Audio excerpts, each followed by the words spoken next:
in this room give themselves excuses that they can do it tomorrow. Yeah. How do we get them over that?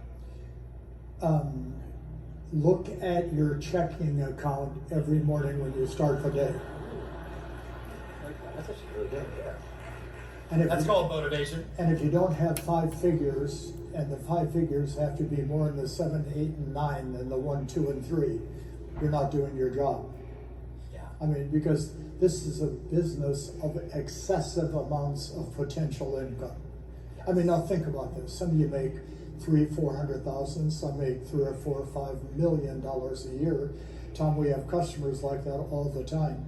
And I always ask them, could you make $4 million a year doing anything else? And the answer is always no.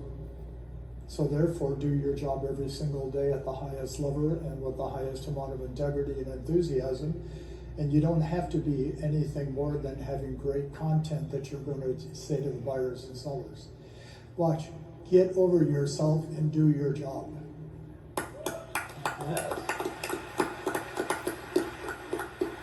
Steven?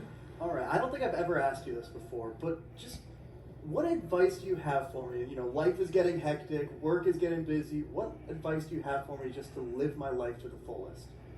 Well, first of all, I was kidding my wife and his mother behind the stage while Tom was speaking to you, and I said, Tom Jr. Okay, I mean, if you watch him very carefully, he's Tom Jr., which is 100% a compliment. Okay, you know, to a certain degree, Matt, Tom, and Pat. Pat's sitting out here someplace close to where I'm speaking today. Are Mike Juniors, which is I take as a huge compliment. Mike Vance, one of his mentors and one of my mentors, used to say all the time, Stephen, that if you're copying somebody that is successful, it doesn't matter who you copy, as long as they're successful. So my advice for you would be to do your job at the highest level, 8 to 10 hours a day for the next 12 months. So next year when we're on the stage together, we can talk about your results. Because this is a results-oriented business. I mean, it's nice if the buyers and sellers like you, love you, and trust you, but I'd rather have them sign a contract, okay? So go after contracts being signed. Ooh, I like that. I like that. Sounds like a challenge. I think it is. Michael? What do you want your legacy to be? Well, you know, my lovely wife Sabrina has asked me this because she's 20 some years younger than I am. And turning 80, I know that there is a time limit as to how long I'm going to be sitting in a chair or standing on this earth. So I've said to Sabrina, it just had my headstone in a cemetery someplace would say Mike Ferry 1945 dash to whatever the year is, and then just simply, he made a difference.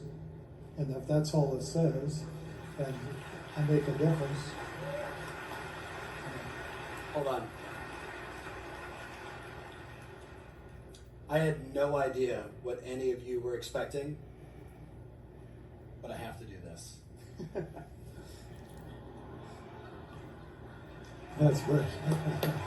Thank you. So, All right. if everybody committed to making a difference every day, everybody's lives would be better, starting with the buyers and sellers and the prospects, and then all of ours. Yes. So Yes. that's the legacy. He made a difference. You have, I mean, look at like Alex Lair is over here, and you know Andy C. and Gino, and some people that we all grew up with in this industry.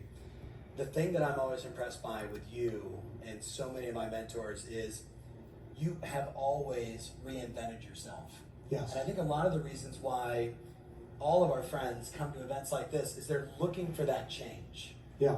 Do you have insight on maybe